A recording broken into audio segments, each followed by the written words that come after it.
eres mi pan, mi adoración.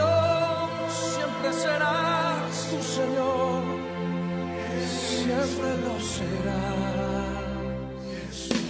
Fuerte conmigo, mi pan, mi luz,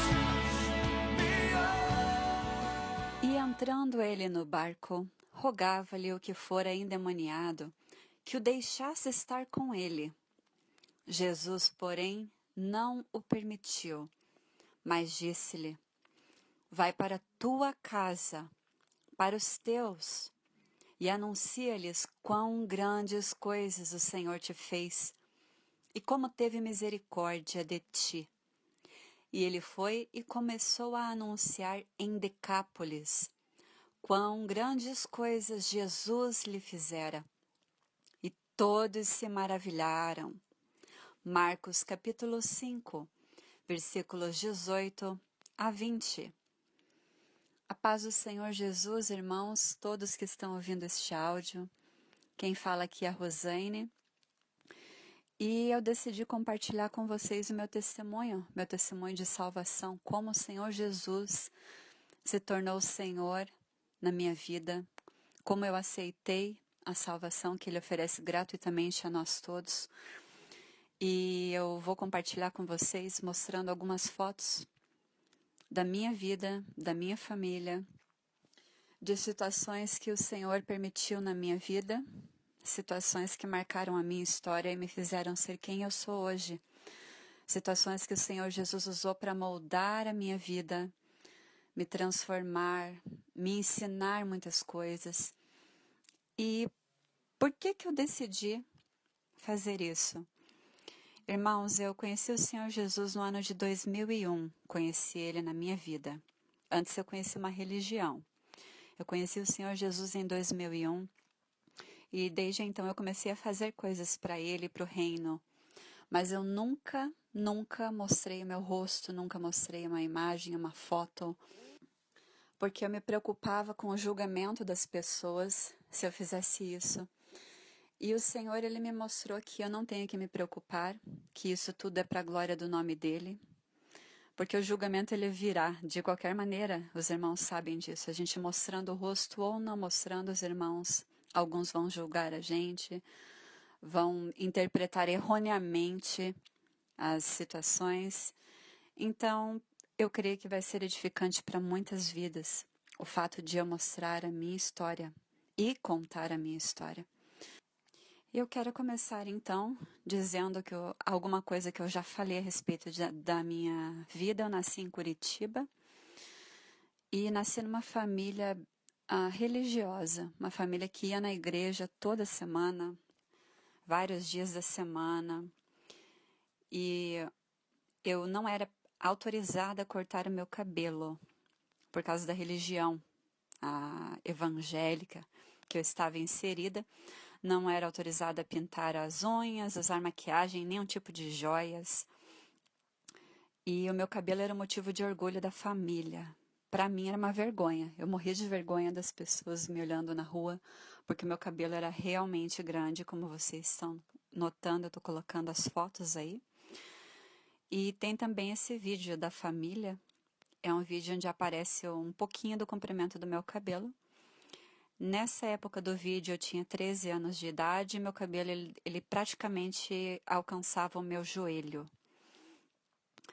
Depois nós passamos por uma situação de dificuldade financeira e o meu pai ele veio e pediu para que eu vendesse meu cabelo para ajudar a família a pagar as contas. E eu percebi com essa situação que o meu cabelo comprido não era vontade de Deus, era vontade do meu pai para mostrar para que os irmãos vissem, né, a filha dele com o cabelo comprido daquele jeito e falassem: uau, olha só que coisa mais religiosa, que coisa mais, entre aspas, santa, o cabelo dela é enorme. Só que, irmãos, eu tinha o cabelo comprido porque aquilo me era imposto, não era algo que eu gostaria de deixar. E quando eu percebi que aquilo, o tempo todo, não era algo que fosse vontade de Deus para mim, era vontade da religião para minha vida, foi um choque para mim aquele momento de poder cortar o cabelo para vender. Eu vendi, então aquilo foi uma situação que derrubou alguns muros de respeito que eu tinha pela religião. Porque eu respeitava profundamente a religião que eu tinha. Eu respeitava profundamente o pastor que falava que eu não podia cortar o cabelo. Então aquilo para mim fez com que eu perdesse a confiança, essa situação no meu cabelo, fez com que eu perdesse a confiança nos líderes religiosos naquela época, aos 13 anos, de 13 para 14 anos de idade. Logo, quando eu completei 17 anos, eu comecei a trabalhar. Meu primeiro emprego foi em uma farmácia de manipulação e a dona ela era budista e também hinduísta. Ela praticava reiki, praticava meditação e ela foi ali como se fosse uma instrutora para mim, nesse sentido de reiki, meditação. Ela era formada lá no Japão, nessas coisas. Então eu fui regada com budismo, com reiki. Eu aprendi muito sobre isso nessa época, sobre incensos, mantras. Vocês podem ver essa foto, que tem uma estante ali cheia de velas, incensos aromáticos, budas. Atrás na parede tem pendurado um deus ou uma deusa hindu. E aquilo ali foi meu alimento por um bom tempo, hinduísmo e budismo, enquanto eu trabalhei naquela farmácia. E eu organizava o altar de deuses da minha chefe, e eu tinha um grande respeito por ela e pelo que ela me ensinava. Esse momento foi um pouco antes de eu conhecer o Senhor Jesus. Nesse momento da minha vida, eu era completamente obcecada por novelas. Eu assistia novelas de várias emissoras ao mesmo tempo, ficava trocando de canal para acompanhar as novelas. E como eu tinha um vazio que eu não sabia como preencher na minha vida, que somente o Senhor Jesus preenche, eu tinha um vazio. Eu assisti o filme Titanic 95 vezes. Eu sei que foram 95 porque eu contabilizava, eu sempre fui bem organizada com relação a isso. Então, cada vez que eu assistia o filme, que tem 3 horas e 20 mais ou menos, eu fazia um risquinho, ia marcando. Eu era fanática pelo filme mesmo, pela história do navio.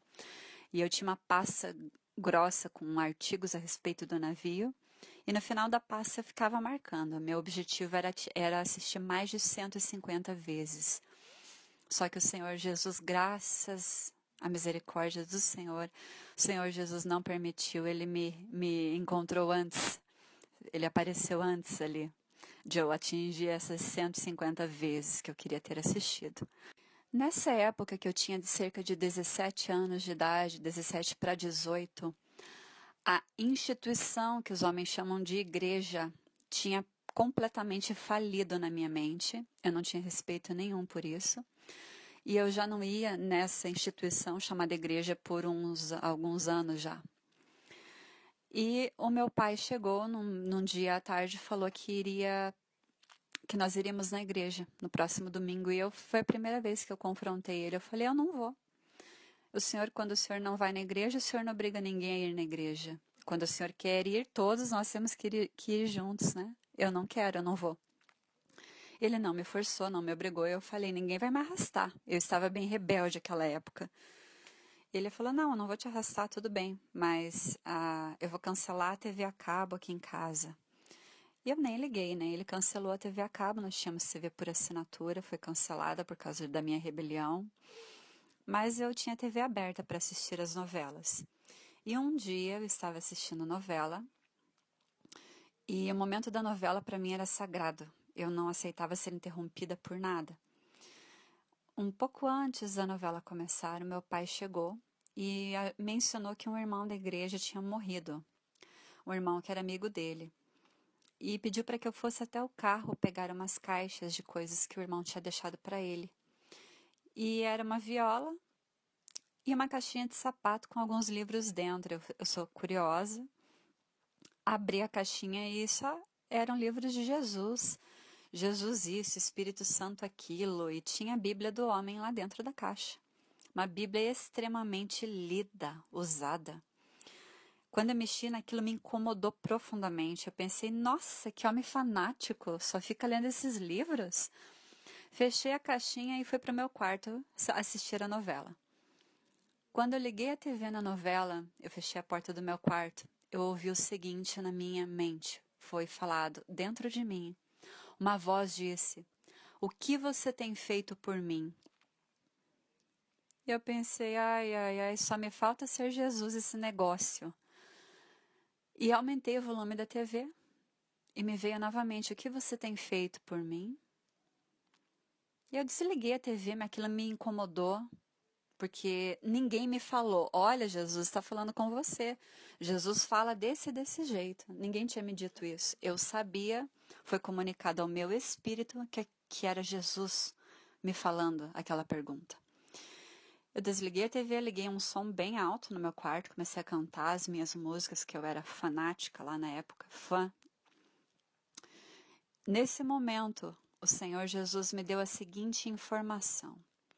Você sabe que se você morrer hoje, você vai para o inferno. E, irmãos, ele não me ameaçou. O que me chocou foi a doçura com que ele me passou tal informação. Ele me passou de um modo tão doce e eu tinha tanta raiva de Jesus, porque eu considerava ele culpado por eu ter vivido uma religião, vivido presa dentro de moldes religiosos, por eu ter passado vergonha no colégio por causa do tamanho do meu cabelo, por eu ter sido me tornado uma referência daquela que não podia usar maquiagem, daquela que não podia passar sequer uma base de esmalte na unha. E eu morria de vergonha de ser essa referência. E eu tinha raiva de Jesus por ele ter permitido aquilo tudo e também porque a minha família enfrentava muitas discussões, eram discussões bem severas. E eu ficava irada com Jesus, eu considerava ele culpado por aquilo tudo. Então, quando ele me falou daquela maneira suave, eu não entendi como eu odiando ele, como eu culpando ele, ele ainda falava comigo de uma maneira doce. E então, o que me conquistou naquela voz foi a doçura com que a informação foi passada. Eu não fiquei com medo de ir para o inferno. Não foi medo, não foi. Foi choque pela doçura da voz dele. Então foi a primeira vez na minha vida que eu passei a pensar a respeito da eternidade naquele momento. Eu fui até a janela do meu quarto, era de noite, e eu senti um arrependimento muito profundo de estar deixando o Senhor Jesus de lado na minha vida. Eu pensei, nossa, eu odeio tanto ele, eu tenho tanta raiva no meu coração, ele fala comigo dessa maneira doce, que é isso? Porque eu estava acostumada com aquele Jesus da religião, aquele que não é o meu rei, aquele que não é manso. Eu estava acostumada com um Jesus que obriga, que força, que impõe, não um Jesus que convida, não o Jesus da Bíblia. Eu não conhecia a Bíblia. Eu ia para a instituição chamada igreja e ficava ouvindo histórias bíblicas, mas eu nunca tinha lido a Bíblia com entendimento do Espírito Santo. Eu lia versículos isolados porque eu era forçada a fazer aquilo, porque na escolinha dominical me falavam para fazer. Então eu não sabia como falar com Deus, porque tudo que eu sabia eram orações decoradas. Pai nosso que estás no céu, santificado seja o teu nome. O Senhor é meu pastor, nada me faltará. Porque Deus amou o mundo de tal maneira. Era tudo decorado que eu sabia. Eu nunca tinha experimentado conversar com o Senhor Jesus. E eu achava, porque eu fui ensinada assim, de que Jesus só me ouviria se eu dobrasse os joelhos e eu ao lado da cama e colocasse as mãos na posição de oração. Eu achava que somente daquela maneira ele me ouviria, porque foi me ensinado na escolinha dominical dessa maneira religiosa. Então eu não via a hora que chegasse o momento de dormir para poder falar com Jesus e pedir perdão. Eu corri até minha cama no momento de dormir, me ajoelhei, como mandava o protocolo religioso, coloquei as minhas mãos na posição de oração e falei, Deus, me perdoa? Me perdoa por ter deixado o Senhor de lado tanto tempo. Eu prometo que eu nunca mais vou deixar o Senhor de lado na minha vida. E, irmãos, a despeito de toda a religiosidade que eu tinha ali naquele momento, eu falei com ele do fundo do meu coração, eu pedi perdão do fundo do meu coração. E eu me senti tão leve. A minha cama, ela foi a melhor cama do mundo naquela noite. O meu edredom, o melhor edredom do mundo. O meu travesseiro, o melhor travesseiro do mundo. E eu dormi. Eu não pensei assim, estou entregando a minha vida a Jesus, ele vai vir e vai mudar tudo. Não, eu pensei que eu continuaria fazendo todas as coisas que eu estava fazendo antes. Eu só queria pedir perdão, só isso. No dia seguinte eu acordei, fui tomar café da manhã. Quando eu levantei da mesa, depois de tomar o café da manhã, eu senti vontade pela primeira vez na minha vida, de conhecer a história daquele Jesus meigo e doce que tinha falado comigo. Que voz é essa doce que falou comigo sem me acusar, sem impor nada? Eu tenho que conhecer esse Jesus. E eu fiquei com vergonha. E eu não queria contar para ninguém que eu estava com vontade de conhecer a história de Jesus, porque eu já vinha carregando essa vergonha desde a época da minha infância, porque eu era uma referência, como eu falei a vocês. Uma referência de religiosidade ambulante, andando por aí na rua. Então eu tinha vergonha de Jesus ao mesmo tempo que eu tinha curiosidade em saber quem era ele. Eu não tinha desassociado as imagens daquele Jesus doce para o Jesus que impunha as regras. E eu fui para o meu quarto procurar a minha Bíblia. Eu sabia que eu tinha uma, não sabia onde que estava. Estava dentro de uma caixa de coisas que eu iria jogar fora. E eu senti vergonha de Deus naquele momento. Eu sabia, sem ninguém me falar, que Ele me observava. Eu sabia. No meu espírito eu tinha essa certeza. E eu não queria perguntar para os meus pais onde que estava a história de Jesus. Porque naquele momento da minha vida eu não via eles como referência para falar de Jesus para mim. Porque para mim, naquele momento, eles não praticavam a palavra. Eles praticavam uma religião. Então eu comecei a virar as páginas desde Gênesis. Eu passava o meu dedo procurando onde está o nome de Jesus. Fui virando as folhas, Êxodo, Números, Salmos, e terminou o Antigo Testamento. Finalmente, tinha uma folha no meio da Bíblia que dizia: Novo Testamento do nosso Senhor e Salvador Jesus Cristo. Irmãos, eu nunca me alegrei tanto na vida com uma folha no meio da Bíblia. Bendita folha no meio da Bíblia, porque eu fiquei tão feliz. Eu falei, é aqui que vai começar a minha leitura. Finalmente eu vou conhecer a história de Jesus. Aquele dia foi um dia de descobertas para mim. E eu passei o dia inteiro lendo a Bíblia. Foi o dia que eu devorei literalmente Mateus, Marcos, Lucas e João. Eu li os 4 evangelhos em um dia. Irmãos, eu estava lendo, foi a primeira vez em anos que eu não liguei a televisão. Tinha uma televisão no meu quarto. E a minha mãe parou na porta e falou: O que aconteceu com você? Você tá bem? Eu falei: Tô, por quê? Não posso ler a Bíblia? Eu era bem agressiva nas respostas. Ela falou: Não, pode, tudo bem, leia, fique à vontade. Só perguntei. E saiu da porta do meu quarto, eu continuei lendo. Quando eu terminei a leitura, eu fui toda feliz para a cozinha. Minha mãe era a única pessoa que estava acordada, porque eu terminei de madrugada a leitura. E eu avisei ela, eu falei: Mãe, eu quero me batizar. Ela falou: Nossa, o que aconteceu? Eu falei: eu li que Jesus se batizou e eu quero imitar ele em tudo. E ele se batizou, eu também quero me batizar. E ela falou: Tá bom, mês que vem a gente vai na igreja agendar o seu batismo. E eu falei: Se a senhora não for comigo na igreja amanhã para agendar, eu vou sozinha. Aí ela viu que era sério. Ela viu que eu estava decidida e ela falou: Então tá bom, amanhã a gente vai na igreja. E fomos na igreja, que foi a igreja que eu fui criada da maneira religiosa, que era a única igreja naquele momento que eu acreditava que poderia agendar o meu batismo. Eu não tinha noção nenhuma. Era uma recém-nascida espiritual.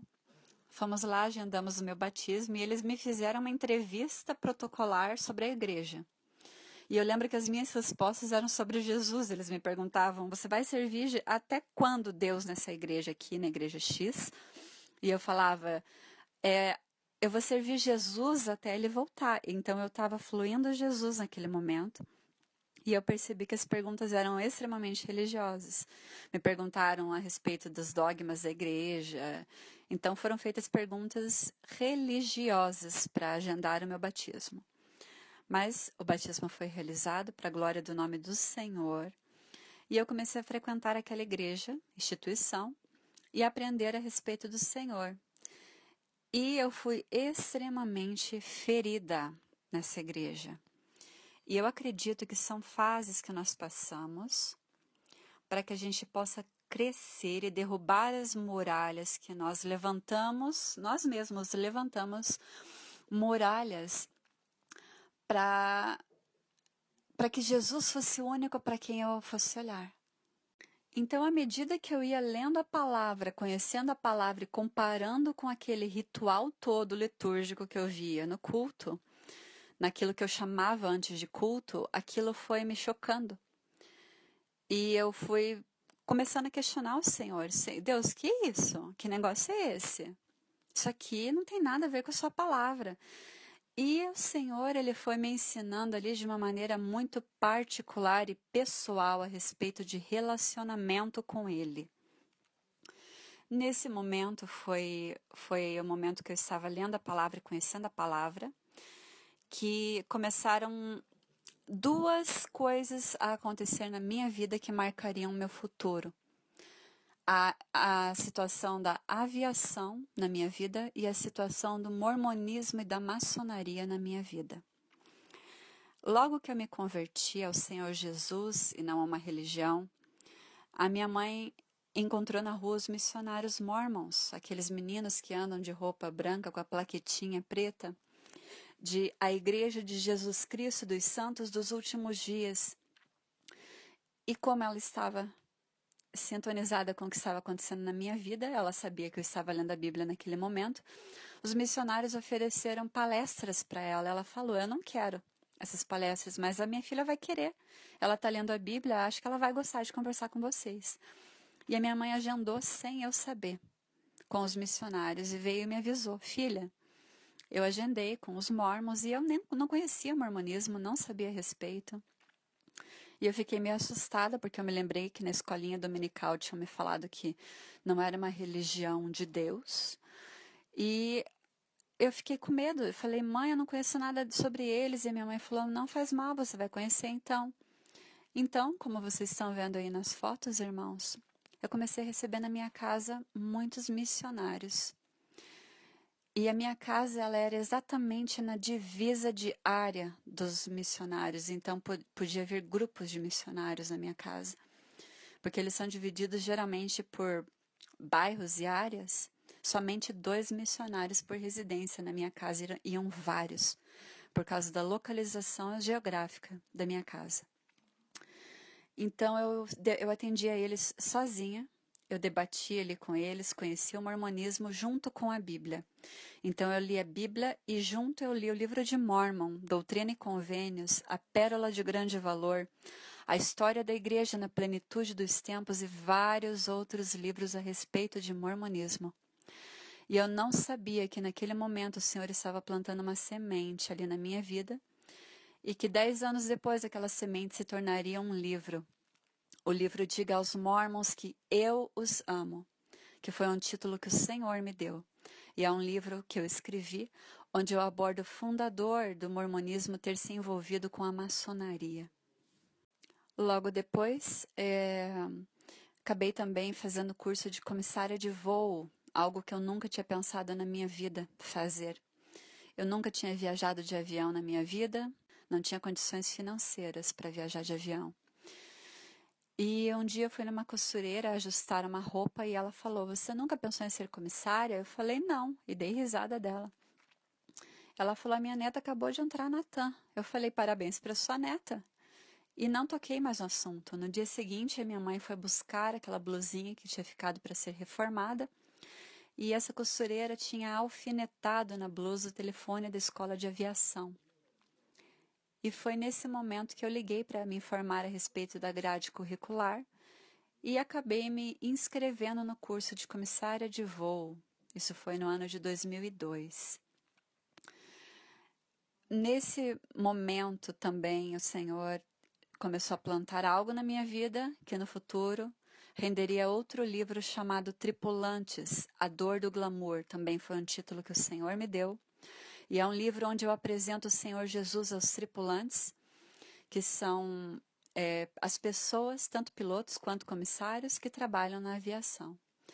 É um livro onde eu falo a respeito das vidas e do valor das vidas dos tripulantes e chamo os passageiros a uma conscientização, porque eu tive experiências dolorosíssimas na aviação que renderam esse livro.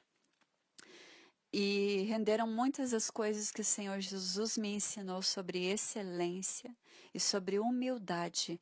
Muitas coisas que eu vou compartilhar com vocês aqui neste canal, eu aprendi através da aviação, da dor que eu senti na aviação. Irmãos, neste momento da minha vida, eu já não frequentava tanto as reuniões da igreja e instituição. Eu acabava indo mais em vigílias nas casas dos irmãos. E foi nesses momentos de vigília, de oração, de busca do Senhor, que o Senhor começou a falar coisas a respeito do meu futuro e de como Ele me usaria. E eu lembro muito bem que uma das coisas que Ele me disse foi que eu não precisaria me preocupar com nenhum livro, que todos os livros que ele quisesse que eu lesse, ele traria nas minhas mãos de uma maneira gratuita e que ele faria muito mais além do que aquilo que eu lesse nos livros na minha vida. Irmãos, naquela época eu comecei a ganhar livros dos irmãos. Eu comecei a ganhar por um ano, eu fiquei ganhando livros e ganhando livros. E o Senhor cumprindo aquela palavra. Só que todos os livros que chegavam nas minhas mãos eram livros da escritora Rebecca Brown e do escritor Daniel Mastral e da sua esposa Isabela Mastral. Eram só livros focados em batalha espiritual. A Rebecca Brown e o Daniel Mastral são como se fossem meus líderes espirituais. São as pessoas que o Senhor Deus usou para moldar o meu caráter em termos de comportamento perante as coisas do reino, comprometimento com as coisas do Senhor, excelência com as coisas do Senhor. Eu tive a oportunidade de ser instruída pela Rebecca Brown através dos seus livros e de maneira pessoal, como vocês estão vendo nessa foto. E também o Daniel Mastral, ele acabou se tornando um amigo pessoal da minha vida, e essa foto foi no casamento que ele celebrou da minha amiga Ariane e do Tiago. Vocês podem verificar o vídeo do casamento dos dois no canal do Daniel Mastral. E com o Daniel eu trabalhei mais tempo. Ele foi meu líder espiritual durante o tempo que eu morei em São Paulo, no Ministério Guerreiros da Luz. E foi com ele, com a esposa dele, Isabela, que eu aprendi muito a respeito de excelência e humildade. Fazer as coisas com excelência para o Senhor Jesus. E eu pude trabalhar com eles, ajudando com traduções para o Ministério Guerreiros da Luz, contribuindo com vídeos para os seminários do Daniel, que ele dava ali na base em São Paulo, ainda dá até hoje, esses seminários, cursos. E então Daniel Mastral, Isabela Mastral e Rebecca Brown são meus líderes espirituais. São pessoas que eu estimo profundamente, amo profundamente, e são pessoas extremamente mal compreendidas pelo meio cristão tradicional. Porque é um meio que está com muita contaminação também e se escandaliza quando a gente fala de excelência. Muitas pessoas se escandalizam quando nós falamos a respeito de fazer as coisas com excelência para o Senhor, com zelo.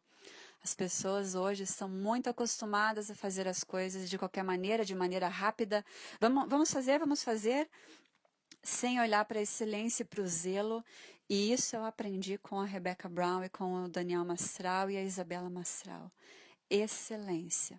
E é uma das coisas que eu vou compartilhar com vocês neste canal ainda, se Deus permitir, coisas a respeito de excelência, como servir ao Senhor Jesus, porque Ele é digno de ser servido com excelência, com o que nós temos de melhor, com o nosso melhor. Então essa é a parte dos meus líderes espirituais, por assim dizer. Pessoas que eu valorizo muito profundamente e tenho um respeito bem grande por essas pessoas.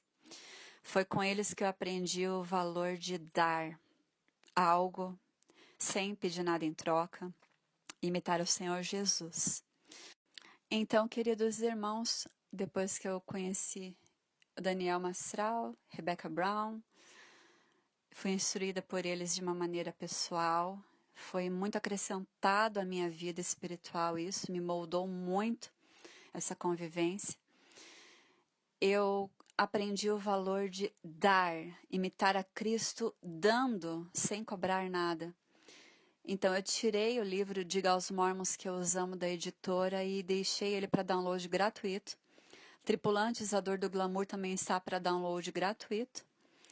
E eu acabei traduzindo um outro livro para uma ex-atriz pornô americana chamada Shelley Luben. Ela conta nesse livro como ela conheceu o Senhor Jesus, a história dela me impactou, eu traduzi o livro dela.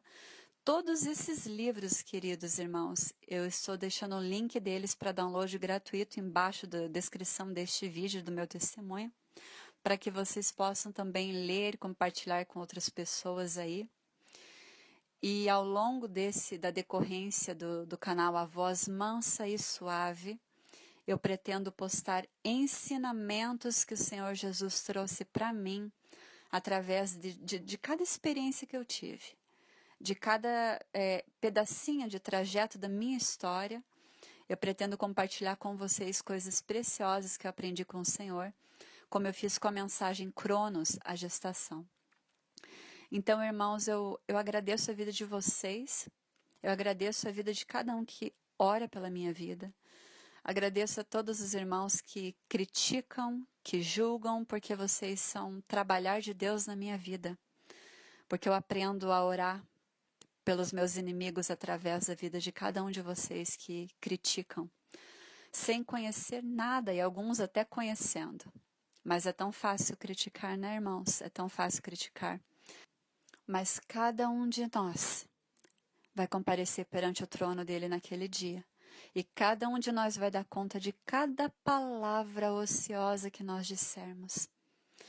Então, queridos, é com temor do Senhor que eu gravei este vídeo, é com temor do Senhor que eu expus cada uma dessas fotos, é com temor do Senhor que eu estou falando essas palavras, porque eu sei que eu vou dar conta de cada uma delas. No dia do juízo, eu vou dar conta, o Senhor vai me chamar e vai falar, você disse isso, isso e isso. Eu sei que eu vou prestar contas a respeito disso tudo, e por isso é com temor que eu exponho um pedacinho da minha história para vocês. E tudo isso aconteceu na minha vida porque um dia, quando eu conheci Jesus, eu disse para ele, eu quero mergulhar fundo no Senhor, eu quero que doa. Eu sei que vai doer, mas é para doer, Senhor. Põe a mão em mim, eu não quero a minha vontade, eu quero a tua. Eu disse isso ao Senhor um dia, irmãos, sabendo da gravidade daquilo que eu estava falando. Então, eu sei que Ele vai cobrar coisas de mim de uma maneira diferenciada, porque eu entreguei a chave de algumas áreas para Ele, e eu sei que Ele vai cobrar de mim algo profundo, excelência, doar. Eu sei. Eu sei que tem pessoas que vão falar, não, mas eu vendo os meus livros, eu não acho que eu tenho que dar.